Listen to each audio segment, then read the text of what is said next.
এই যে পালাবদল, এই পালাবদলের পর শান্তনুদা আপনার অবস্থান। সেই দলের দলনেত্রী বলছেন যে আমি হারিনি, আমি রেজিগনেশন দেব না, তখন তো দেখলাম যে অহংকার, ঔদ্ধত্য, দাম্ভিকতা চরম সীমায় পৌঁছে গেছে। এখন মমতা বন্দ্যোপাধ্যায় কালীঘাট থেকে মাঝে মধ্যেই ভিডিও বার্তায় বলছেন আপনারা যারা গেছেন তারা সব বেঈমান। অতি বড় নিন্দুকও বলতে পারবেন, এবং আপনারা আর্কাইভ ঘাটলে দেখতে পাবেন আমার এই প্রতিবাদ কিন্তু আমি তৃণমূলে থাকাকালীন করেছি। কে বেঈমান নয় করতে গেলে খালি দেখবেন হয়তো দিনের শেষে খালি ফাঁকা চেয়ারটা পড়ে থাকবে। কল্যাণ বন্দ্যোপাধ্যায় বললেন এই সব কটাকে আদালতের পর্যবেক্ষণে পুনরায় নির্বাচন করানোর দাবি জানাচ্ছি। এরা যদি পুনরায় নির্বাচনে দাঁড়ায়, মানে এই সুদীপ বন্দ্যোপাধ্যায়, শতাব্দী রায়, তাহলে নাকি জিতে আসতে পারে। আলটিমেটলি ক্ষতি হয়েছে আপনার আমার বাংলার আপামর 11 কোটি মানুষের। বাংলার মাননীয় স্বাস্থ্যমন্ত্রী স্বাস্থ্য ভবনে কদিন গেছেন সেটা কিন্তু হাতে গুনে বলা যাবে। এরা health university, West Bengal health recruitment board, West Bengal medical council, সমস্ত মেডিকেল কলেজে দুর্নীতির ঘুঘুর বাসা তৈরি করেছে। আলপিন টু এলিফ্যান্ট সমস্তটা দুর্নীতিতে ভরে গিয়েছিল এই উত্তরবঙ্গ লবি, যার মাথায় ছিলেন ডিফ্যাক্টো স্বাস্থ্যমন্ত্রী এসপি দাস। সেবাশ্রয় দুর্নীতির নিয়ে বিবৃতি প্রকাশ করেছেন বিধানসভায় মুখ্যমন্ত্রী শুভেন্দু অধিকারী। আমি প্রকাশ্যে সেটা কোনোদিনই বলবো না, কারণ এইটুকু এথিক্স মেনটেন করা উচিত। আমলাদের সহযোগিতা ছাড়া কি এই ধরনের দুর্নীতি করা সম্ভব ছিল?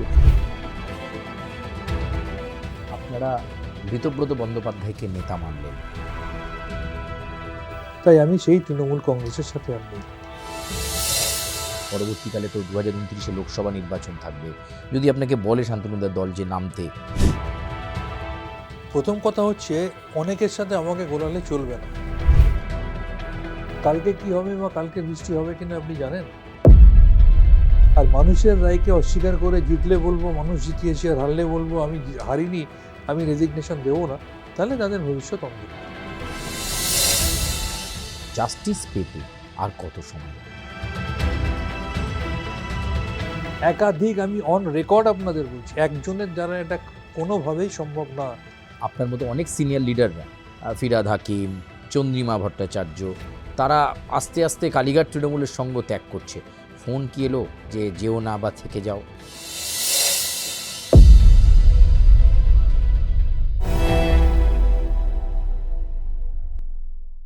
নমস্কার, আমি সুচারু আপনাদেরকে স্বাগত জানাই আর প্লাসের এই শুনবো তোমায় অনুষ্ঠানে।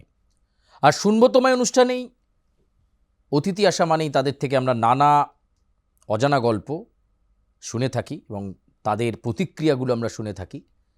শুনবো তোমায় আজকের যিনি অতিথি, তিনি অবশ্যই একজন চিকিৎসক, তিনি একজন রাজনীতিবিদ এবং প্রাক্তন রাজ্যসভার সদস্য। তিনি ডক্টর শান্তনু সেন। স্বাগত জানাই শান্তনুদাকে আজকে আমাদের আরপ্লাস নিউজের এই শুনবো তোমায় অনুষ্ঠানে।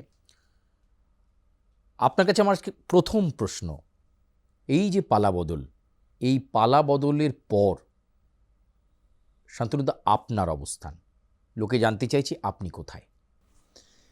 আমার অবস্থান তো আমি অত্যন্ত পরিষ্কার করে দিয়েছি। আমি তৃণমূল কংগ্রেসের প্রথম দিন থেকে ছিলাম, তৃণমূল কংগ্রেসের মুখপাত্র ছিলাম, এবং মুখপাত্র ছিলাম বলে তখন দলের জার্সি পরে দলের হয়ে অনেক কথা বলতে হয়েছে, যেগুলো মন থেকেও সমর্থন হয়তো করিনি। রাজ্যসভার সাংসদ থাকাকালীন বা জাতীয় মুখপাত্র থাকাকালীন যখন 2023-এ আরজি করে পাহাড় প্রমাণ আর্থিক দুর্নীতি আমি দেখি, তখন সেখানে সমস্ত তথ্য প্রমাণ সমেত আমি কোনো মিডিয়াকে না জানিয়ে প্রাক্তন মুখ্যমন্ত্রী ও প্রাক্তন স্বাস্থ্যমন্ত্রীকে নবান্নে এবং স্বাস্থ্য ভবনে জমা দিয়ে আসি।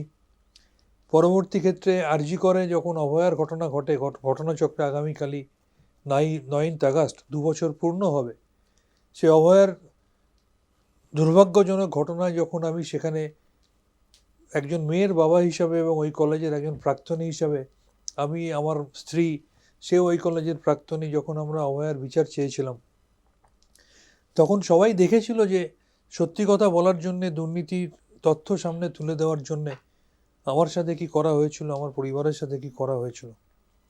কিন্তু তারপরেও যখন আমি সেই দলের জার্সি পরেছিলাম, মন থেকে না মেনে নিলেও আমি যেটুকু টাইমে দলের হয়ে মুখপাত্র হিসাবে কাজ করেছি আমি দলের হয়ে বলতাম। এবং সত্যি কথা বলার জন্যে আমার ওপর যা অত্যাচার হয়েছিল, 14 মাস আমাকে সাসপেন্ড করে রাখা, আমার স্ত্রী সেও একজন চিকিৎসক, সে কাউন্সিলর হওয়া সত্ত্বেও কলকাতা পৌরসভার কাউন্সিলর গ্রুপ থেকে তাকে বার করে দেওয়া, আমারই দলের প্রাক্তন বিধায়কের ঘনিষ্ঠ কিছু হারমাত, কিছু গুন্ডা প্রকাশ্য রাজপথে একটা সরকারি অনুষ্ঠান চলাকালীন আমারই স্ত্রী কাউন্সিলর একজন ডাক্তার তাকে শারীরিকভাবে নিগ্রহ করা, আমার কন্যা যে আর্জি করে পাঠরতা ছিল তার উপর ইমোশনালি মানসিকভাবে টর্চার করা, অনার্স পাওয়া মেয়েকে ফেল করিয়ে দেওয়ার জন্য চেষ্টা করা, ব্ল্যাকমেল করা, এই সব কিছুর পরেও মুখ বন্ধ করেছিলাম। তারপরে যখন সাসপেনশন হয় এবং পরবর্তী ক্ষেত্রে যখন বাংলার মানুষ 4 মে রায় দিয়ে বুঝিয়ে দিল যে এই পাহাড় প্রমাণ দুর্নীতির বিরুদ্ধে তারা তাদের জনমত প্রকাশ করেছে, তখন আমি উপলব্ধি করেছি যে মানুষের রায় হচ্ছে শেষ কথা। কারণ নির্বাচন এবং রাজনীতি দুটোই হচ্ছে মানুষের জন্য। এবং দেখুন, আমি একজন পেশাগত মানুষ, আমি এখনও রেগুলার ঈশ্বরের আশীর্বাদে খুব ভালো প্র্যাকটিস করি। তো রাজনীতির করার উদ্দেশ্য হচ্ছে মানুষের কথা বলা, মানুষের জন্য কাজ করা। যখন সেই মানুষই রায় দিয়ে বুঝিয়ে দিল যে এই পাহাড় প্রমাণ দুর্নীতি তারা ধরে ফেলেছে এবং তারা এর বিরুদ্ধে মতদান করেছে, তখন আমি উপলব্ধি করেছি যে তাহলে মানুষের রায়কে মেনে নেওয়া উচিত। এবং তারপরেও যখন দেখলাম যে সেই দলের দলনেত্রী বলছেন যে আমি হারিনি, আমি রেজিগনেশন দেব না, তখন তো দেখলাম যে অহংকার, ঔদ্ধত্য, দাম্ভিকতা চরম সীমায় পৌঁছে গেছে।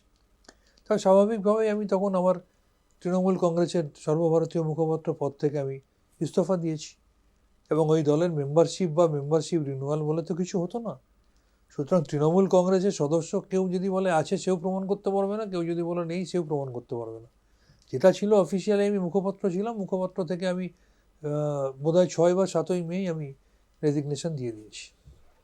আপনি এই রেজিগনেশন দিলেন বা দলে থাকাকালীন অবস্থায় আপনাকে কোণঠাসা করা হয়েছে, এরকম একটা পরিস্থিতিতে যখন দলের পরিবর্তন ঘটলো, এখন মমতা বন্দ্যোপাধ্যায় কালীঘাট থেকে মাঝে মধ্যেই ভিডিও বার্তায় বলছেন আপনারা যারা গেছেন তারা সব বেইমান এবং যারা রয়েছে তারা কর্মী, তাদেরকে নিয়ে এগিয়ে যাবে। এই আপনারা বলছেন যে আপনারা তৃণমূলেই আছে, ভবিষ্যৎটা কি? আপনার পুজো পৌঁছে যাক বিশ্বের দরবারে। প্রতি বছরের মতো এবারও আর+ নিউজ নিয়ে এলো শারদাঞ্জলির সেরা সম্মান 2026। অংশ নিতে সকাল 10টা থেকে সন্ধে 6টার মধ্যে সরাসরি যোগাযোগ করুন আমাদের অফিসে অথবা কল করুন 9836323248 এই নম্বরে। শারদাঞ্জলি শুধুমাত্র আর+ নিউজে। না, আমি আপনাকে একটা কথা বলি, দুটো দিক আছে। প্রথম কথা হচ্ছে, অনেকের সাথে আমাকে গোলালে চলবে না। অনেকে যারা 4 মে রেজাল্ট বেরোনোর পরে মুখ খুলেছে, আমি কিন্তু সেই গ্রুপে পড়ি না। আমি কিন্তু 2023-এ দলের রাজ্যসভার সাংসদ থাকাকালীন, আমি দলের সর্বভারতীয় মুখপাত্র থাকাকালীন আরজি করে দুর্নীতির বিরুদ্ধে বলেছিলাম এবং অভয়া কাণ্ডে বিচার চেয়ে মুখ খুলেছিলাম। সুতরাং কেউ বলতে পারবে না, অতি বড় নিন্দুকও বলতে পারবে না, এবং আপনারা আর্কাইভ ঘাটলে দেখতে পাবেন আমার এই প্রতিবাদ কিন্তু আমি তৃণমূলে থাকাকালীন করেছি। মানুষের রায়ের পরে মুখ খুলেছি তা কিন্তু নয়। এক, দ্বিতীয়ত, ওই যারা চলে যাচ্ছে সবাই বেঈমান বলতে বলতে বলতে বলতে আলটিমেটলি কে বেঈমান নয় করতে গেলে খালি দেখবেন হয়তো দিনের শেষে খালি ফাঁকা চেয়ারটা পড়ে থাকবে। কারণ আমরা তো দেখছি যে আজকে যিনি মিটিংয়ে যাচ্ছেন ওইখানে কালকে তিনি চলে যাচ্ছেন, আজকে যিনি ওনার হয়ে কথা বলছেন কালকে তিনি অন্য জায়গায় চলে যাচ্ছেন। সুতরাং আলটিমেটলি দিনের শেষে ফাঁকা চেয়ারে কে থাকে সেটাই তো দেখার জন্য আমাদের অপেক্ষা করতে হবে। আজকে 1 জন 2 জন 3 জন 4 জন 5 জন 6 জন অবধি হতে পারে, কিন্তু আজকে 29 জন লোকসভা সাংসদের মধ্যে 20 জন, এতজন রাজ্যসভা সাংসদদের মধ্যে 3 থেকে 4 জন, 80 জন বিধায়কের মধ্যে 65 জন, প্রাক্তন সাংসদদের এতজন, বিভিন্ন পদাধিকারীরা এতজন, বিভিন্ন প্রার্থী যারা তারা সবাই। সুতরাং সবাইকে আপনি বেঈমান বলে দেবেন, তাহলে আলটিমেটলি বেঈমান আজকে যাদের ভাবছেন বেঈমান নয়, কালকে যে তারা আপনার পাশ থেকে সরে যাবে না তার কোনো গ্যারান্টি নেই। সুতরাং আমরা সেই দিনটার জন্য তাকিয়ে আছি যে আলটিমেটলি চেয়ারটা খালি না দেখতে হয় কোনোদিন। এরকম একটা প্রেক্ষাপট আপনি সত্যি আরজিকর দুর্নীতিকে সামনে রেখে একাধিকবার বলেছেন, যে কারণে হয়তো আপনার উপর খাড়া নেমে এসেছিল। আপনি দলের মধ্যে থেকেই আরজিকরের বিষয় নিয়ে বলেছেন, কিন্তু এই মুহূর্তে তৃণমূল কংগ্রেসের সরকার চলে যাওয়ার পর এই যে প্রেক্ষাপটটা, যেহেতু আপনি জাতীয় রাজনীতির পরিসরে গেছেন, রাজ্যসভার সাংসদ ছিলেন, 20 জন এনসিপিআই সাংসদ তারা রাজ্যের মুখ্যমন্ত্রীর সঙ্গে কখনো বঙ্গভবনে বৈঠক করছে, আবার কখনো এনডিএতে মিশে যাওয়ার একটা কথা হচ্ছে। আজকে কল্যাণ বন্দ্যোপাধ্যায় বললেন এই সব কটাকে আদালতের পর্যবেক্ষণে পুনরায় নির্বাচন করানোর দাবি জানাচ্ছি। এরা যদি পুনরায় নির্বাচনে দাঁড়ায়, মানে এই সুদীপ বন্দ্যোপাধ্যায়, শতাব্দী রায়, তাহলে নাকি জিতে আসতে পারবে না। কে জিতে আসবে কে জিতে আসবে না সেটা তো মানুষ প্রমাণ করবে, নির্বাচনে প্রমাণিত হবে। দেখুন, একটা জিনিস তো মানতে হবে, 34 বছরে সিপিএমের আমলে যখন বাংলায় সিপিএমের রাজত্ব ছিল তখন কেন্দ্রে তার বিরোধী একটা সরকার চলত। 15 বছরে যখন বাংলায় তৃণমূলের রাজত্ব ছিল তখন কেন্দ্রে বিরোধী একটা সরকার চলত। এবং সব সময় এই বৈমাতৃসুলভ আচরণের অভিযোগে কেন্দ্রীয় প্রকল্পকে ইমপ্লিমেন্ট না করা, কেন্দ্রীয় প্রকল্প থেকে বাংলার মানুষকে বঞ্চিত রাখা, বা কেন্দ্রকে অসহযোগিতা করার ফলে কেন্দ্রের তরফ থেকে অসহযোগিতা পাওয়া, এই সব মিলে আলটিমেটলি এফেক্টেড হয়েছে তো বাংলার মানুষ। এই সংকীর্ণ কেন্দ্র ভার্সেস রাজ্য রাজনীতি করতে গিয়ে আলটিমেটলি ক্ষতি হয়েছে আপনার আমার বাংলার আপামর 11 কোটি মানুষের। সেই জায়গায় দাঁড়িয়ে প্রায় 49 বছর পর বাংলার মানুষ একটা সুযোগ পেয়েছে যেখানে কেন্দ্র এবং রাজ্যে একই দল শাসন করছে এবং কেন্দ্র এবং রাজ্যের সমন্বয়ের মধ্যে দিয়ে বাংলার অভূতপূর্ব উন্নয়ন সম্ভব।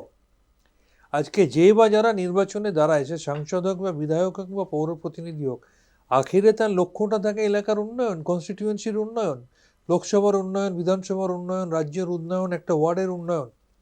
সেই জায়গায় দাঁড়িয়ে যদি কেন্দ্র রাজ্য সমন্বয়ের মধ্যে দিয়ে উন্নয়নের সুযোগটা আরও বেশি পাওয়া যায়, তাহলে সেটা মেনে নেওয়াটাই তো বুদ্ধিমানের কাজ।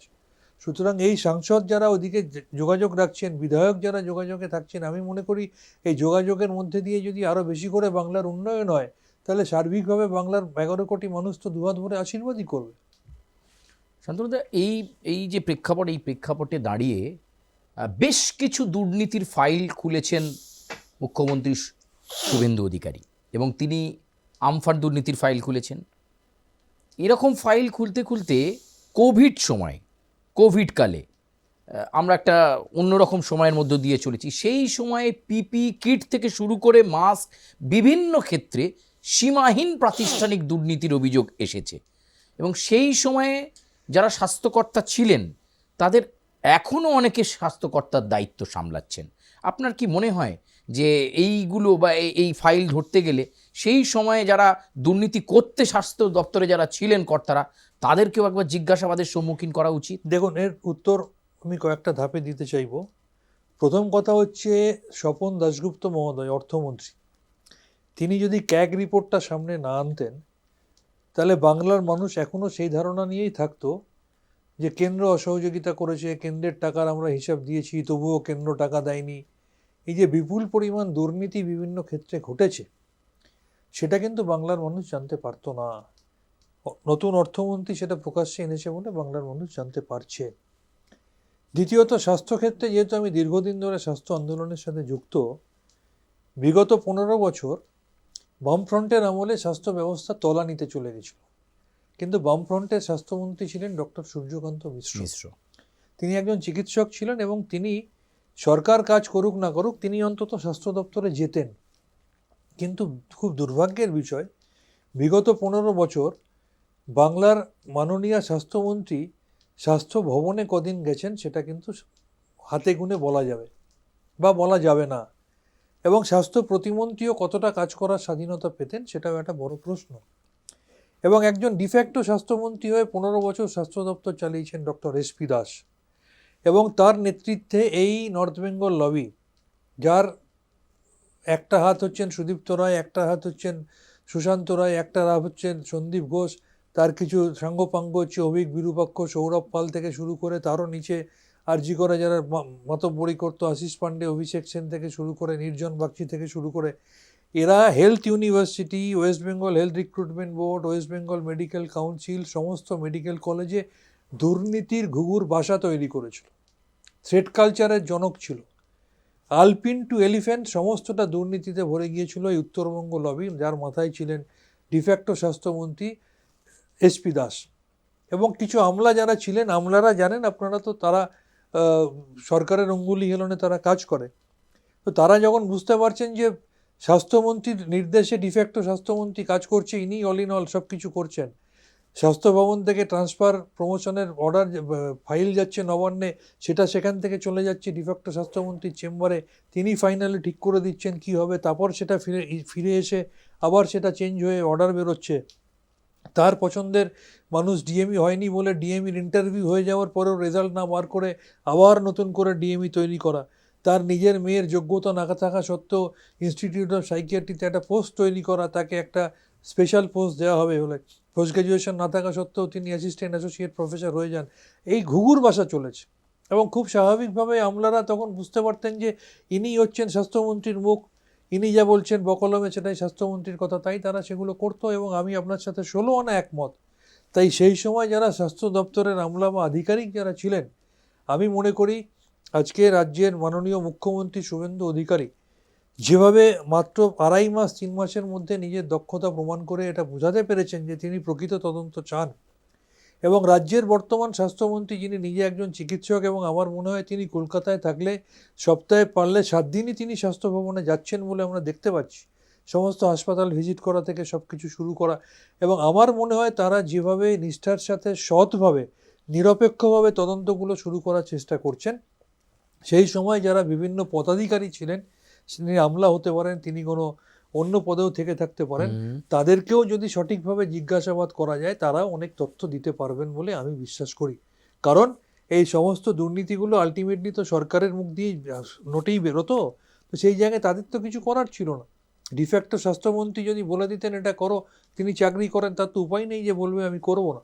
সুতরাং আজকে মনে হয় তাদেরও মেরুদণ্ড সোজা হয়েছে, তাদেরকেও যদি ফ্রিনেস দেওয়া যায়, যেভাবে মুখ্যমন্ত্রী পুলিশদের বলছেন আপনারা ফ্রিলি কাজ করুন, আমরা আপনাদেরকে ইনফ্লুয়েন্স করব না, সেইভাবে তাদেরও যদি সেই নিরাপত্তা দিয়ে বলা যায় যে আপনি সত্যি কি জানেন বলুন, আপনাদের তাহলে কোনো অসুবিধা হবে না, এই আশ্বাস এবং ভরসাটা পেলে আমি মনে করি তারাও অনেক তথ্য বলে দেবে। কি রে, তোর বেশ র্যাশ হয়েছে দেখছি। হ্যাঁ রে, কি করবো বলতো, র্যাশগুলো কিছুতেই কমছে না। অনেক কিছু ইউজ করলাম তবুও কমছে না। তুই এম্বার গৌরীদেবী হসপিটালসে দেখাতে পারিস, ওখানে ভালো এক্সপিরিয়েন্স ডার্মাটোলজিস্ট আছে। গৌরী দেবী হসপিটাল, রাজবাঁধ, দুর্গাপুর। যোগাযোগ 8001003333, 8001113333। আর একটা প্রশ্ন, মানে এই স্বাস্থ্য রিলেটেডই সেবাশ্রয় দুর্নীতির নিয়ে বিবৃতি প্রকাশ করেছেন বিধানসভায় মুখ্যমন্ত্রী শুভেন্দু অধিকারী। অনেক ক্ষেত্রে আমরা প্রচুর অভিযোগ পরবর্তীকালে দেখতে পাচ্ছি, কেউ বলছেন ভুল ট্রিটমেন্টে, সেবাশ্রয় ক্যাম্পে গিয়ে ট্রিটমেন্ট করেছিল, ভুল ট্রিটমেন্টে পা বাদ গেছে, কেউ অন্যরকমভাবে ক্ষতির শিকার হয়েছেন। তারপরে দেখা যাচ্ছে যে বিভিন্ন কিট নিয়ে, বিভিন্ন টেস্ট কিট নিয়ে দুর্নীতি হয়েছে, সেখানেও একই রকমভাবে আমলাদের সহযোগিতা ছাড়া কি এই ধরনের দুর্নীতি করা সম্ভব ছিল? মানে তারা তো জানতেন হচ্ছে অন্যায়টা। দেখুন, প্রথম কথা, সেবাশ্রয় একটা হেলথ ক্যাম্প, একজন চিকিৎসক ক্যাম্পে গিয়ে রুগী যদি থেকে থাকেন বৈধভাবে, সেটা কোনো অন্যায় না। কিন্তু সেখানে যদি অবৈধ কাজ ঘটে থাকে, সেখানে যদি একজন হোমিওপ্যাথ বা আয়ুর্বেদ ডাক্তার তাদের এখতিয়ার বহির্ভূতভাবে অ্যালোপ্যাথিক মেডিসিন প্রেসক্রাইব করে থাকে, সেখানে যদি লাইসেন্স ছাড়া যে পরীক্ষাগুলো করা যায় না সেটা যদি সেখানে হয়ে থাকে, বা অন্য ধরনের কিছু যদি দুর্নীতি হয়ে থাকে, সেটা নিশ্চয়ই তদন্ত সাপেক্ষ বিষয়। কিন্তু একজন চিকিৎসক গিয়ে কোনো ক্যাম্পে রুগী দেখেছেন, সেটা তো দুর্নীতি হতে পারে না। কিন্তু সেখানে অন্য যে অভিযোগগুলো আসছে, আমার মনে হয় সেগুলো সঠিকভাবে তদন্ত হওয়া উচিত, এবং তদন্তের মধ্যে দিয়ে যদি দুর্নীতি প্রমাণিত হয়, নিশ্চিত করে যারা দুর্নীতির সাথে যুক্ত তাদের শাস্তি পাওয়া উচিত, সে যে লেভেলেরই হোক, চিকিৎসক থেকে, স্বাস্থ্যকর্মী থেকে, সরকারি আধিকারিক থেকে, রাজনৈতিক ব্যক্তিত্ব থেকে। অন্যায় করলে সবারই শাস্তি পাওয়া উচিত, আইন সবার জন্য সমান। এবং পাশাপাশি আমি বলি আবার একই কথা, শাসক দলের মুখ্যমন্ত্রী, তিনি নিজে স্বাস্থ্যমন্ত্রী, সেখানে একজন ডিফ্যাক্টো স্বাস্থ্যমন্ত্রী বসে আছেন যিনি সবটা চালাচ্ছেন। সেই জায়গায় দাঁড়িয়ে তিনি যদি কোনো সরকারি হাসপাতালকে নির্দেশ দেন, সেই হাসপাতালের সুপার বা প্রিন্সিপালের ঘাড়ে মাথা আছে যে সেই নির্দেশ তিনি মানবেন না? এটা তো খুব স্বাভাবিক ব্যাপার। পুরোটাই তদন্ত করলে সত্যটা সামনে আসবে। কিন্তু আমি আবার বলছি, আমি একজন চিকিৎসকদেরও নেতা হিসেবে বলছি, কোনো চিকিৎসক যদি বৈধভাবে নিয়ম মেনে সেখানে রুগী দেখে থাকেন এবং তার এখতিয়ারের মধ্যে থেকে তিনি ট্রিটমেন্ট করে থাকেন, সেটা কোনো অন্যায় নয়। কিন্তু যদি আবার কোনো মেডিকেল স্টুডেন্ট গিয়ে যদি রুগী দেখে থাকে, নিশ্চয়ই অন্যায়। কোনো আয়ুর্বেদ বা অ্যালোপ্যাথ ডাক্তার গিয়ে যদি তাদের এখতিয়ারের বাইরে গিয়ে আয়ুর্বেদ বা হোমিওপ্যাথ ডাক্তার যদি অ্যালোপ্যাথ মেডিসিন লিখে থাকে নিশ্চয়ই সেগুলো অন্যায়। হুম। যে টেস্ট সেখানে করা যায় না লাইসেন্স ছাড়া, সেগুলো যদি হয়ে থাকে নিশ্চয়ই অন্যায়। সমস্তটাই তদন্ত হবে, লক্ষ্য একটা হওয়া উচিত, কোনো দোষী ব্যক্তি যেমন ছাড় না পায় সেটাও যেমন দেখা দরকার, আবার কোনো নির্দোষ ব্যক্তিও যেন শাস্তি না পায় সেটাও দেখা দরকার। এরকম একটা প্রেক্ষাপটে দাঁড়িয়ে আপনারা ঋতব্রত বন্দ্যোপাধ্যায়কে নেতা মানলেন, বিরোধী দল নেতা তৈরি হলো, আপনারা পৃথক 21শে জুলাই পালন করলেন। কোথাও কি আপনারা মানে নির্বাচনে পরাজয়ের পরেই এই ভাবনা চিন্তাটা শুরু করলেন যে আমরা তৃণমূল থাকবো কিন্তু এরকম একটা কিছু তৈরি হবে? দেখুন, ঋতব্রত বন্দ্যোপাধ্যায় সে তো একজন নির্বাচিত বিধায়ক। অধিকাংশ বিধানসভার মানে বিরোধী বিধায়কদের সিংহভাগের মতে তিনি বিরোধী দলনেতা হয়েছেন। এবং সাংসদ যারা আছেন, এনসিপিআই যারা গেছেন, তারাও নির্বাচিত সাংসদ। আমি তো এই মুহূর্তে বিধায়ক বা সাংসদ নই। আমি আবার বললাম, আমি মানুষের রায়কে মেনে নিয়েছি। মানুষ এই দুর্নীতি এবং দুর্নীতিতে মদদ দেওয়া এই তৃণমূল কংগ্রেসকে বর্জন করেছে, তাই আমি সেই তৃণমূল কংগ্রেসের সাথে আর নেই। আগামী এই আপনার নব্য তৃণমূলের ভবিষ্যৎ কী হবে? আপনারা সামনে নির্বাচন আসছে, পৌরসভা নির্বাচন থাকবে, পরবর্তীকালে তো 2029-এ লোকসভা নির্বাচন থাকবে। যদি আপনাকে বলে শান্তনুদার দল যে নামতে, কালকে কি হবে বা কালকে বৃষ্টি হবে কিনা আপনি জানেন? একদমই নয়। কালকে আপনার কি শিডিউল হবে আপনি কি ঠিক করে বলতে পারেন? সুতরাং ভবিষ্যৎ দ্রষ্টা তো আমি নই। তবে আলটিমেটলি মনে করি রাজনীতিতে মানুষই শেষ কথা বলে, মানুষই সিদ্ধান্ত নেয়, এবং আমার মনে হয় মানুষই ঠিক করে দেবে কোন রাজনৈতিক দলের কি ভবিষ্যৎ বা কোন রাজনৈতিক দলের গ্রহণযোগ্যতা কতটা। এবং প্রত্যেকটা রাজনৈতিক দলেরই এই মানুষের ওপিনিয়নকে মেনে চলাটাই উচিত, তারা পলিটিক্সে সার্ভাইভ করতে পারবে। আর মানুষের রায়কে অস্বীকার করে জিতলে বলবো মানুষ জিতিয়েছি, আর হারলে বলবো আমি হারিনি, আমি রেজিগনেশন দেবো না, তাহলে তাদের ভবিষ্যৎ অন্ধকার। আরজিকর কাণ্ডের পর অনেকটা বছর পেরিয়ে গেছে। এই মুহূর্তে অভয়ের মা একজন বিধায়িকা, রাজ্য বিধানসভার সদস্য। জাস্টিস পেতে আর কত সময় লাগবে? আমি মনে করি আরজি করের তদন্তের গতি প্রকৃতিকে বিকৃত করা হয়েছে, সেখানকার তথ্য প্রমাণ লোপাট করা হয়েছে, এবং আই ওয়াশ করে সঞ্জয় রায়কে শিখণ্ডী করে দেখিয়ে বোঝানো হয়েছে যে সে একাই দোষী। আমি আপনাকে দায়িত্ব নিয়ে বলছি, পোস্টমর্টম রিপোর্ট এবং ডিএনএ রিপোর্ট, যেগুলো পুঙ্খানুপুঙ্খভাবে আমি একাধিকবার দেখেছি, এই দুটো রিপোর্টই বারংবার প্রমাণ করে সেখানে একাধিক ব্যক্তি জড়িত। একাধিক, আমি অন রেকর্ড আপনাদের বলছি, একজনের দ্বারা এটা কোনোভাবেই সম্ভব না। সেই জায়গায় কে বা কারা ছিল যাদেরকে গার্ড করার জন্যে রাতারাতি সেই সেমিনার হলের বাথরুম ভেঙে দেওয়া হলো, বা কে বা কারা ছিল যে তাদেরকে গার্ড করার জন্য স্থানীয় বিধায়ককে নির্দেশ দিয়ে বিধায়কের নেতৃত্বে বেশ কিছু সাঙ্গপাঙ্গ গিয়ে 14ই আগস্ট রাত্রিবেলা সেখানে সেমিনার হল ভাঙচুর করার চেষ্টা করার নামে আরজি করে তাণ্ডব চালালো। আমি তো আবার বলছি, সেই দিনকে যারা গিয়েছিল তারা অতটা পড়াশোনা জানে না বলে এখনও কিছু তথ্য পেতে পারেন। তাদেরকে বলা হয়েছিল 3rd ফ্লোরের সেমিনার রুমটা ভেঙে এসো। 3rd ফ্লোর মানে 4 তলা। তারা বলছে চল 3rd মানে তারা ভেবেছে 3 তলা, চল আমরা 3 তলায় গিয়ে ভাঙতে হবে, নিয়ে তারা 3 তলাটা ভেঙে দিল। কিন্তু অ্যাকচুয়ালি 3rd ফ্লোর মানে 4 তলা, সেমিনার হলটা 4 তলায়, তা না হলে আরও কিছু পাওয়া যেত না। আমি এখনও মনে করি যদি তদন্তকারী সংস্থা যেভাবে মাননীয় মুখ্যমন্ত্রী আশ্বাস দিয়েছেন, যেভাবে স্বাস্থ্যমন্ত্রী আশ্বাস দিয়েছেন, যেভাবে সিবিআইকে দেখলাম তাদের ইনভেস্টিগেটিং অফিসার সীমা পাহুজাকে পাল্টে অন্য একজনকে এনেছেন, যদি প্রকৃতভাবে তদন্ত তারা করতে চায়, তৎকালীন শাসক দল উদ্দেশ্য প্রণোদিতভাবে এত তথ্য প্রমাণ লোপাট করার পরেও এখনও আমি মনে করি প্রকৃতভাবে যদি তারা তদন্ত করতে চায়, তাহলে অভয়ার প্রকৃত বিচার সম্ভব, যারা প্রকৃত দোষী তাদের চিহ্নিত করা সম্ভব, এবং সেই দোষীদের কারা গার্ড করতে চেয়েছে তাদেরকেও চিহ্নিত করা খুব সহজেই সম্ভব। আমরা শূন্যতমের অনুষ্ঠানের একদম শেষের দিকে চলে আসছি। এবার আপনার কাছে এইটা প্রশ্ন শান্তনুদা, এই যে কিছুদিন আগে পর্যন্ত আমরা দেখলাম যে পশ্চিমবঙ্গে তোলাবাজি রুখতে শাসক দল, বর্তমান শাসক দল, তারা বেশ কিছু অ্যাকশান নিচ্ছে এবং প্রচুর তাদের নেতাকর্মীকে তারা সাসপেন্ড করেছে, 250-র ওপর শোকজ। আপনাদের সময়েও যদি এই কাজটাই হতো তাহলে কি প্রাতিষ্ঠানিক দুর্নীতিটাকে রোখা যেত না? আমি আপনার সাথে 16 আনা একমত, একটা সিস্টেম যখন কন্টিনিউয়াস প্রসেসে চলতে থাকে এবং কিছু মানুষ যখন ইজি মানির উপায় পেয়ে যায়, তখন এটা একটা অভ্যেসে পরিণত হয় এবং সেইটা বাড়তে বাড়তে 15 বছরের শেষের দিকে চরম সীমায় পৌঁছে গিয়েছিল।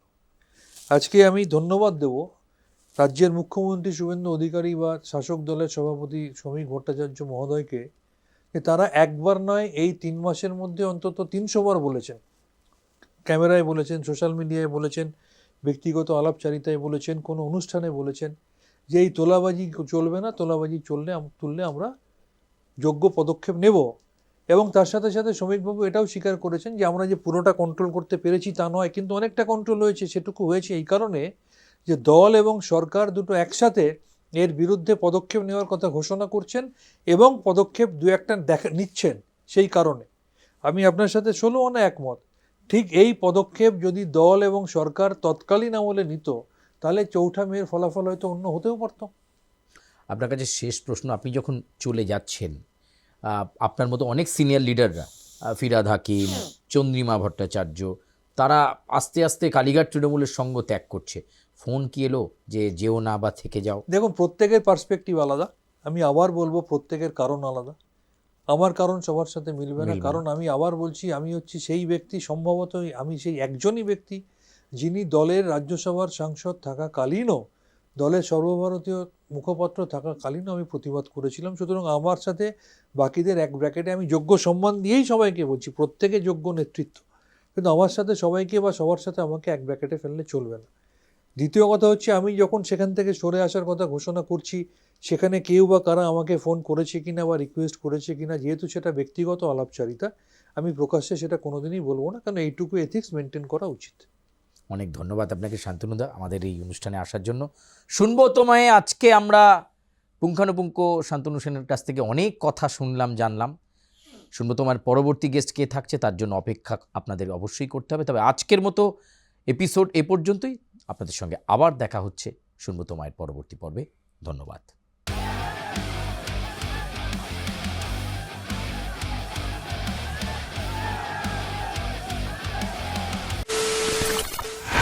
খবরের নামে প্রতিদিন সন্ধে আপনার ড্রয়িং রুমে কি শুধুই চিৎকার চেঁচামেচি হয়ে আসে? বিতর্কের নামে চলে গালাগালি আর কাদা ছোড়াছুড়ি। এবার সময় পরিবর্তনের, কারণ আমরা কান ফাটানো চিৎকারে বিশ্বাস করি না। আমরা বিশ্বাস করি খবরের সত্যতায়। আমরা কোনো পক্ষের হয়ে গলা ফাটাই না, আমরা সাধারণ মানুষের হয়ে প্রশ্ন তুলি। চিৎকার নয়, শুধু খবর হবে যেখানে বিতর্ক আছে কিন্তু কুৎসিত ঝগড়া নেই।